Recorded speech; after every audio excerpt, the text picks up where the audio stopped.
Finally મારા મમ્મીના family visitor visa એ પણ 1 વર્ષના વિધાઉટ એની એજન્ટ અને કન્સલ્ટન્સી રાખ્યા વગર. તો આસાન ગુજરાતી ભાષામાં પ્રોસેસ જાણવા આ રીલને સેવ કરી લો. તમે જાતે અને ફ્રીમાં આ પ્રોસેસ કરવી હોય અને શું ડોક્યુમેન્ટ જોશે અને શું ફી લાગશે. સો સૌથી પહેલાં સ્ક્રીન પર આપેલી નોટ્સથી જાણી લો કે જર્મનીમાં તમે કયા લોકેશનથી એપ્લાય કરો છો.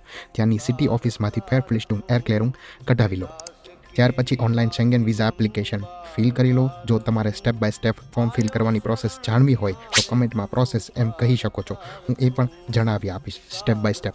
પછી ગ્લોબલની ઓફિશિયલ વેબસાઇટમાં જઈને પેરેન્ટ્સની એપ્લિકેશન બુક કરી લો.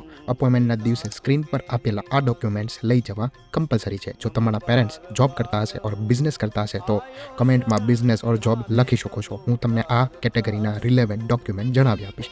આ બધા ડોક્યુમેન્ટની ડિટેલ્સ અને એફએક્યુઝ કેપ્શનમાં મળી જશે, તો જોવાનું ભૂલશો નહીં. હવે વાત કરી લઈએ ખર્ચાની. કેટલો ખર્ચ લાગશે એપ્લિકેશનમાં?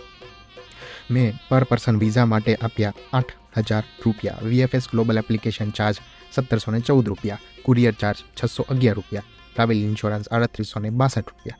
મેં વીએફએસનું પ્રીમિયમ લોન્ચ સર્વિસ લીધું હતું બિકોઝ મારા પેરેન્ટ્સને પ્રોસેસમાં ઇઝી રહે તે માટે. સો ટોટલ 16,937 રૂપિયા પર પર્સન આપ્યા. જો તમે વીએફએસ પ્રીમિયમ લોન્ચ ના લેવા માગતા હોય તો તમે એ બાદ કરી શકો છો. આવી ડિટેલ્સ જાણવા પેજને ફોલો કરી લો અને એજન્ટ કન્સલ્ટન્ટના ચાર્જથી બચો અને શેર કરો જો આ વિઝા એપ્લાય કરવા માગતા હોય એને ફોર સમર 2025 જર્મની માટે.